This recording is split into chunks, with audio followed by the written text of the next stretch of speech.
ಅವರ ಎಲ್ಲರ ಹೆಸರು ಆ ಡ್ರಾಫ್ಟ್ ಲಿಸ್ಟ್ ಅಲ್ಲಿ ಬರ್ತದೆ. ಯಾರು ಇದರಲ್ಲಿ ಆಬ್ಸೆಂಟ್ ಆಗ್ತಾರೆ, ಯಾರು ಫಾರ್ಮ್ ವಾಪಸ್ ಕೊಡೋದಿಲ್ಲವೋ ಅಥವಾ ಯಾರು ಫಾರ್ಮ್ ಇಸ್ಕೊಂಡು ಮತ್ತೆ ಅದನ್ನು ಹಿಂತಿರುಗಿಸಿದಿಲ್ಲವೋ ಅವರ ಹೆಸರು ಡ್ರಾಫ್ಟ್ ಲಿಸ್ಟ್ ಅಲ್ಲಿ ಬರೋದಿಲ್ಲ. ಸೊ ನೆಕ್ಸ್ಟ್ ಕೆಲಸ ಅಂದ್ರೆ ಅದು ಡ್ರಾಫ್ಟ್ ಲಿಸ್ಟ್ ತಯಾರು ಮಾಡುವಂತ ಕೆಲಸ.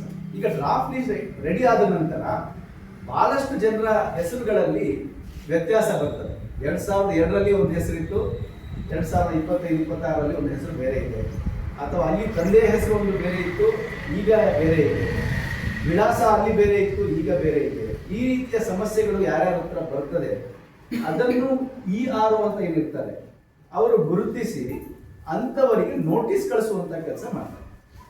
ಆ ನೋಟಿಸ್ ಪೀರಿಯಡ್ ಏನಿರುತ್ತೆ, ಈಗ 8ನೇ ಆಗಸ್ಟ್ ನಂತರ ಅದು ಪ್ರಾರಂಭ ಆಗ್ತದೆ. ಆ ನೋಟಿಸ್ ಪೀರಿಯಡ್ ಅಲ್ಲಿ ಅಂದ್ರೆ ಒಂದು ನೋಟಿಸ್ ನಿಮಗೆ ಕಳಿಸಿ ಅದರಲ್ಲಿ ನೀವು ಕೊಟ್ಟಿರುವಂತಹ ಎನ್ಯುಮರೇಷನ್ ಫಾರ್ಮ್ ಏನಿದೆ, ಆ ಎನ್ಯುಮರೇಷನ್ ಫಾರ್ಮ್ ಅಲ್ಲಿ ನೀವು ಕೊಟ್ಟಿರುವಂತಹ ಮಾಹಿತಿ ತಪ್ಪಾಗಿದೆ ಅಥವಾ ಆ ಮಾಹಿತಿ ಸರಿ ಇಲ್ಲ, ಆ ಮಾಹಿತಿಯಲ್ಲಿ ಕೊರತೆ ಇದೆ ಅನ್ನುವಂಥದ್ದು ಆ ನೋಟಿಸ್ ಬರ್ತದೆ. ಆ ನೋಟಿಸ್ ಬಂದ ಕೂಡಲೇ ಅದಕ್ಕೆ ಒಂದು ಕಾಲಾವಕಾಶ ಇರ್ತದೆ, 1 ತಿಂಗಳ ಒಂದು ಕಾಲಾವಕಾಶ ಇರ್ತದೆ. ಆ ಕಾಲಾವಕಾಶದಲ್ಲಿ ನೀವು ಆ ನೋಟಿಸಿಗೆ ಉತ್ತರ ಕೊಡಬೇಕು. ಉತ್ತರ ಕೊಡೋದಂದ್ರೆ ಆ ನೋಟಿಸಲ್ಲಿ ಬರೆದಿರ್ತಾರೆ, ಇಂಥ ಸಮಯಕ್ಕೆ ಇಂಥ ಸ್ಥಳಕ್ಕೆ ನೀವು ಬಂದು ಹಾಜರಾಗಬೇಕು, ನನ್ನ ಮುಂದೆ ಹಾಜರಾಗಬೇಕಂತ ತಹಸೀಲ್ದಾರ್ ಅವರು ನಿಮಗೆ ನೋಟಿಸು BLO ಮುಖಾಂತರ ಕಳಿಸ್ತಾರೆ. ಯಾವ BLOಗಳು ನಿಮ್ಮ ಮನೆಗಳಿಗೆ ಬಂದು ಎನ್ಯುಮರೇಷನ್ ಫಾರ್ಮ್ ಕೊಡ್ತಾ ಇದ್ದಾರೋ ಅದೇ BLOಗಳ ಮುಖಾಂತರ ನಿಮ್ಮ ಮನೆಗಳಿಗೆ ನೋಟಿಸ್ ತರಿಸ್ತಾರೆ.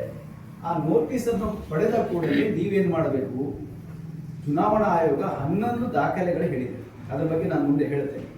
ಆ 11 ದಾಖಲೆಗಳಲ್ಲಿ ಯಾವ್ದಾದ್ರು ಒಂದು ದಾಖಲೆ ನೀವು ತಗೊಂಡೋಗಿ ಆ ERO ಹತ್ರ, ತಹಸೀಲ್ದಾರ್ ಹತ್ರ ಹೋಗಿ ಸಬ್ಮಿಟ್ ಮಾಡಬೇಕು. ಸಬ್ಮಿಟ್ ಮಾಡಿದ ನಂತರ ಅವರು ಅದನ್ನು ಪರಿಶೀಲಿಸಿ ಇದು ಸರಿ ಇದೆ ಅಂತ ಗೊತ್ತಾದ ಕೂಡಲೇ ಅದನ್ನು ಮತ್ತೆ ಅವರು ಮುಂದೆ ಫೈನಲ್ ಲಿಸ್ಟಿಗೆ ಕಳಿಸ್ತಾರೆ. ಈ ಪ್ರಕ್ರಿಯೆ ಈಗ ಮುಂದಿನ ತಿಂಗಳಲ್ಲಿ ನಡೀತಾ ಇದೆ. ಅದಾದ ನಂತರ ನಿಮ್ಮ ಹೆಸರಿಗೆ ನೋಟಿಸ್ ಬಂತು, ನೀವು ಅದನ್ನು ಉತ್ತರ ಕೊಟ್ಟಿದ್ರಿ, ಆದರೂ ಕೂಡ ನಿಮ್ಮ ಹೆಸರು ಸೇರ್ಪಡೆ ಆಗಿಲ್ಲ.